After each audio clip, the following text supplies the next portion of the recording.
កម្ពុជាចង់ឲ្យសភាដើរតួនាទីកាន់តែសំខាន់និងសកម្មដើម្បីការពារសន្តិភាពនិងសន្តិភាពពិភពលោកដែលកំពុងតែបែកបាក់ខណៈដែលកម្ពុជាកំពុងរៀបចំធ្វើជាម្ចាស់ផ្ទះនៃសន្និសីទប្រធានសភានៃអន្តរសភាលើកទី2ចាប់ពីថ្ងៃទី26ដល់ថ្ងៃទី28ខែសីហាឆ្នាំ2026ខាងមុខនេះកម្ពុជាពិតជាចង់ឲ្យសភានិងព្រឹទ្ធសភាដែលជាស្ថាប័ននីតិបញ្ញត្តិរបស់ប្រទេសនានាកាន់តែមានតួនាទីនិងសកម្មភាពរស់រវើកបន្ថែមទៀតដើម្បីប្រកៀកស្មារជាមួយនឹងស្ថាប័ននីតិប្រតិបត្តិនៅក្នុងសម័យប្រទេសធានាឲ្យបាននៅការពារសន្តិភាពនិងសន្តិភាពនៅក្នុងប្រទេសខ្លួនក៏ដូចជានៅលើពិភពលោកទាំងមូល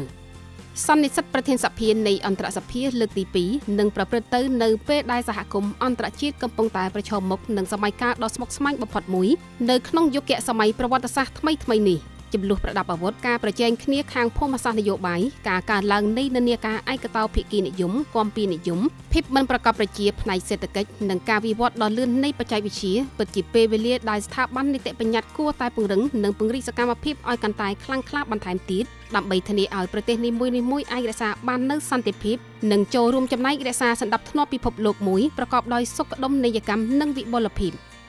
ក្រោមប្រធានបទសាមគ្គីភាពដើម្បីសន្តិភាពនិងវិបុលភាពរួមគ្នាការពង្រឹងច្បាប់អន្តរជាតិនិងការដោះស្រាយជម្លោះដោយសន្តិវិធីគឺជាការឆ្លុះបញ្ចាំងនៅគោលបំណងនិងឆន្ទៈពិតប្រាកដរបស់សភានិងព្រឹទ្ធសភាកម្ពុជានៅពេលដែលខ្លួនធ្វើជាម្ចាស់ផ្ទះនៃព្រឹត្តិការណ៍អន្តរជាតិដ៏មានសារៈសំខាន់នេះ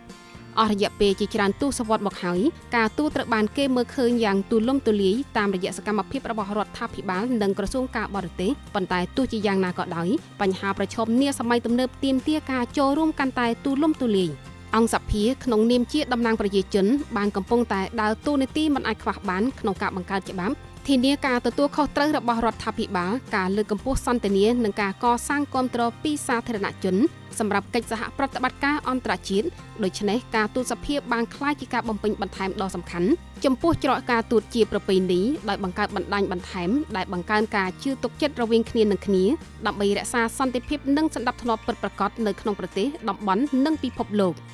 ជាការពិតការបង្កើតនៅព្រឹត្តិការណ៍នេះឡើងកាលពីឆ្នាំ2025បានឆ្លុះបញ្ចាំងរួចហើយពីការទទួលស្គាល់កាន់តែខ្លាំងឡើងថាស្ថាប័ននីតិបញ្ញត្តិពិតជាមានការចូលរួមចំណែកដ៏មានអត្ថន័យក្នុងការជំរុញសន្តិភាពនិងស្ថិរភាព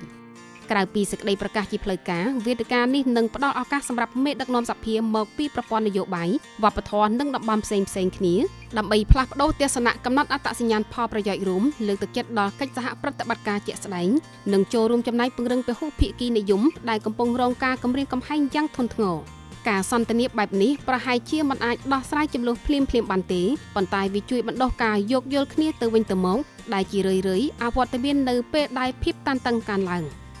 ការសង្កត់ធ្ងន់លើការពង្រឹងច្បាប់អន្តរជាតិនិងពហុភាគីនិយមគឺមានសារៈសំខាន់ខ្លាំងណាស់ក្នុងយុគសម័យដែលត្រូវសម្គាល់ដោយផលប្រយោជន៍ជាយុទ្ធសាស្ត្រប្រកួតប្រជែងនិងភាពមិនប្រកបប្រជាកាន់តែខ្លាំងឡើងដូចសពថ្ងៃ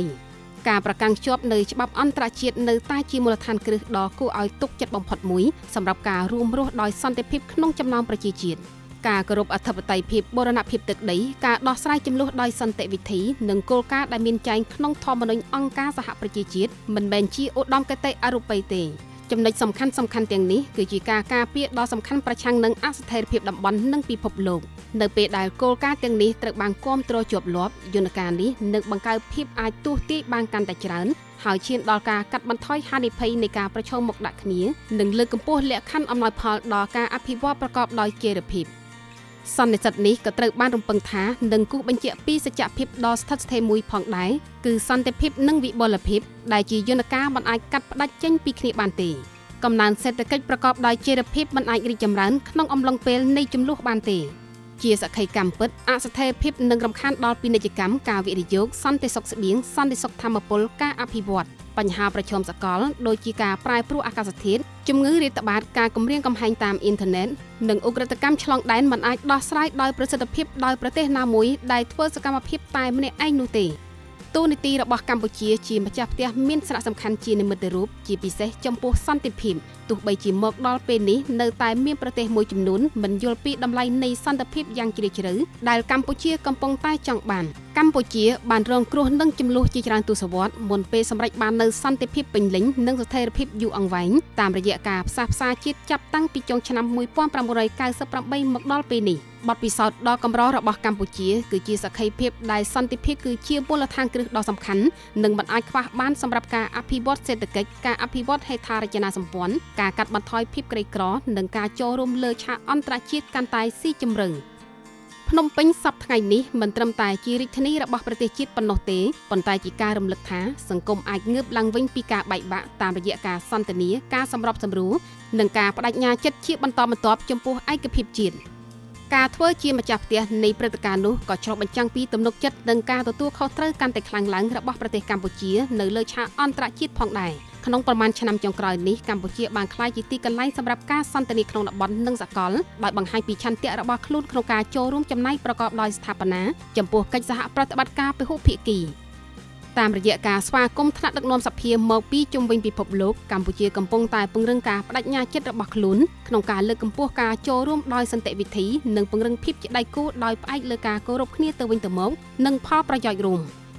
យ៉ាងណាក៏ដោយភាពជោគជ័យនៃព្រឹត្តិការណ៍នេះគួរតែត្រូវបានវាស់វែងមិនត្រឹមតែដោយគុណភាពនៃការពិភាក្សាប៉ុណ្ណោះទេប៉ុន្តែថែមទាំងដោយសកម្មភាពដែលកើតឡើងជាបន្តបន្ទាប់ផងដែរសេចក្តីប្រកាសនិងសេចក្តីថ្លែងការណ៍មានតម្លៃយូរអង្វែងលុះត្រាតែបកប្រែទៅជាកិច្ចសហប្រតិបត្តិការនីតិបញ្ញត្តិជាក់ស្ដែងភាពជាដៃគូស្ថាប័នកាន់តែរឹងមាំនិងកិច្ចខិតខំប្រឹងប្រែងជាបន្តបន្ទាប់ដើម្បីគោរពបទដ្ឋានអន្តរជាតិ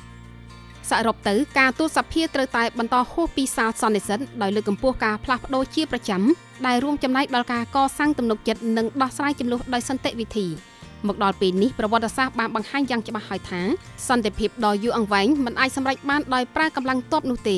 វាត្រូវបានបង្កើតឡើងតាមរយៈការសន្ទនាការគោរពចំពោះភាពចម្រុះការប្រកាន់ខ្ជាប់នូវនីតិរដ្ឋនិងឆន្ទៈក្នុងការស្វែងរកចំណុចរួមទោះបីជាមានភាពខុសគ្នាក៏ដោយនៅក្នុងពិភពលោកដែលមានទំនាក់ទំនងគ្នាទៅវិញទៅមកកាន់តែខ្លាំងឡើងផលវិបាកនៃចំនួនលាតសន្ធឹងហួសពីព្រំដែនជាតិគោលការណ៍ទាំងនេះមានភាពពាក់ព័ន្ធជាងពេលណាទាំងអស់ប៉ុន្តែយើងសង្ឃឹមថាសន្និសីទប្រធានសភានៃអន្តរសភាលើកទី2នេះជាឱកាសសម្រាប់ការចូលរួមផ្នែកការទូតរបស់សភាដើម្បីរួមដៃជាមួយនឹងរដ្ឋាភិបាលនៃប្រទេសដែលចូលរួមដើម្បីរួបរวมគ្នារក្សាឲ្យបាននូវសន្តិភាពតម្រូវឲ្យមានការបដិញ្ញាចិត្តជាបន្តបន្ទាប់ពីរដ្ឋាភិបាលស្ថាប័ននីតិបញ្ញត្តិនិងសង្គមដូច្នេះតាមរយៈការនាំយកមេដឹកនាំសភាមកជួបជុំគ្នាក្រោមចក្ខុវិស័យរួមនៃសាមគ្គីភាពច្បាប់អន្តរជាតិនិងកិច្ចសហប្រតិបត្តិការដោយសន្តិវិធីអង្គសន្និសីទខាងមុខនឹងក្លាយជាឱកាសនៃការស្វែងរកការរួមគ្នានៃពិភពលោកប្រកបដោយស្ថិរភាពសុវត្ថិភាពនិងវិបុលភាពជាងមុន